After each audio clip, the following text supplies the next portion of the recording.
हम सभी जानते हैं कि परमात्मा को पुरुषोत्तम भी कहा जाता है, लेकिन हम यह नहीं जानते कि आखिर परमात्मा को पुरुषोत्तम क्यों कहा जाता है। श्रीमद् भगवद गीता में स्वयं परमात्मा ने इस प्रश्न का बड़ा ही अच्छा उत्तर दिया है। यह उत्तर हम सभी को अवश्य जानना चाहिए, क्योंकि इस उत्तर से भगवान की वाणी हमें जानने को मिलती है और हमारे ज्ञान में वृद्धि होती है। गीता अध्याय 15 में भगवान कहते हैं कि द्वौ इमो पुरुषो लोके क्षरः च अक्षरः एव च क्षरा सर्वाणि भूतानि कूटस्थः अक्षरः उच्यते। अर्थात भगवान यहाँ पर कहते हैं कि इस लोक में निश्चय ही दो पुरुष हैं, एक क्षर और दूसरा अक्षर।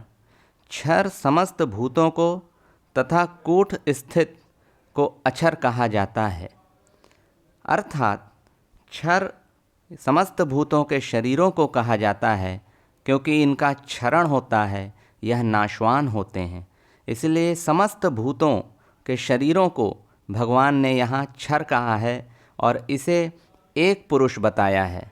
दूसरा पुरुष अक्षर है, अर्थात जो अविनाशी है, जिसका नाश तो नहीं होता, लेकिन वह देह में अक्षर रूप में स्थित होता है, अर्थात आत्मा के रूप में स्थित होता है। इस तरह से भगवान ने यहाँ समस्त भूतों के शरीरों को एक पुरुष और शरीर के भीतर रहने वाली आत्मा को दूसरा पुरुष कह के दो तरह के पुरुष इस संसार में बताए हैं, जिनमें से एक नाशवान है और दूसरा अविनाशी है। संसार के इन दो पुरुषों के बारे में बता देने के पश्चात भगवान गीता में अध्याय 15 में आगे बताते हैं कि उत्तमः पुरुषः तु अन्यः परम आत्मा इति उदाहृतः यह लोक त्रयम् आविश्य विभर्ति अव्ययः ईश्वरः। यहाँ पर भगवान बहुत महत्वपूर्ण बात बताते हैं। भगवान कहते हैं कि लेकिन एक अन्य उत्तम पुरुष है जो परमात्मा इस प्रकार कहा जाता है। वो अविनाशी ईश्वर तीनों लोकों में प्रवेश करके सबका पालन करता है। अर्थात भगवान यहाँ बताते हैं कि यह परमात्मा जो कि दोनों ही पुरुषों से उत्तम है, क्योंकि ना तो यह इसका नाश होता है, यह अविनाशी ईश्वर है, और ना ही यह एक देह में स्थित रहता है, बल्कि यह तीनों लोकों में प्रवेश करके तीनों लोकों का पालन करता है। अतः यह उन दोनों पुरुषों से ज़्यादा उत्तम और श्रेष्ठ कहा जाता है, क्योंकि यह सबका पालक है और अविनाशी ईश्वर है। इसीलिए इसे पुरुषोत्तम कहा जाता है। अतः भगवान यहाँ तीन विभाग बता रहे हैं, एक शरीर, दूसरा जीवात्मा और परमात्मा। परमात्मा सबके स्वामी व पालन करता है, अतः सभी के द्वारा पुरुषोत्तम के रूप में पूजनीय व दर्शनीय भी हैं। इसके पश्चात गीता में भगवान आगे बताते हैं कि यस्मात् क्षरम् अतीतः अहम अक्षरात् अपि च उत्तमः अतः अस्मि लोके वेदे च प्रथितः पुरुष उत्तमः। भगवान कहते हैं कि चूँकि मैं क्षर तथा अक्षर दोनों के परे हूँ और चूँकि मैं दोनों से ही उत्तम हूँ, अतः मैं इस जगत में तथा वेदों में परम पुरुष के रूप में विख्यात हूँ।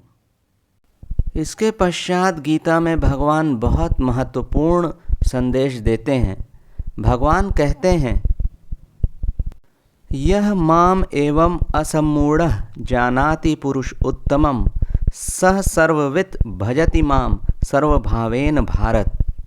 अर्थात भगवान कहते हैं कि जो ज्ञानी मुझको इस प्रकार जानता है पुरुष उत्तम के रूप में, जो मुझे इन दोनों क्षर और अक्षर पुरुषों से उत्तम जानता है और पुरुषोत्तम के रूप में जानता है, वह ज्ञानी पुरुष सब जानने वाला है और वह हर तरह से सारे भावों से मेरी ही भक्ति करता है, मेरी ही सेवा करता है। हे अर्जुन, इस तरह से गीता में भगवान हमें बताते हैं कि क्यों भगवान को पुरुषोत्तम कहा जाता है और कितने तरह के पुरुष यहाँ होते हैं।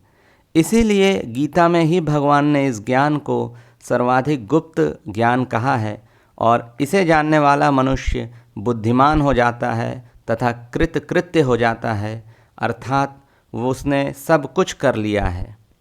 अब उस मनुष्य को जो इस तरह से पुरुषोत्तम के रूप में भगवान को जानता है और उनकी भक्ति करता है, ऐसे मनुष्य को अब कुछ भी करना शेष नहीं है और कुछ भी जानना शेष नहीं है। ऐसा महान ज्ञान भगवान गीता में देते हैं। इस तरह से यही वह कारण है जो हमें गीता में पता चलता है कि क्यों परमात्मा को पुरुषोत्तम कहा जाता है।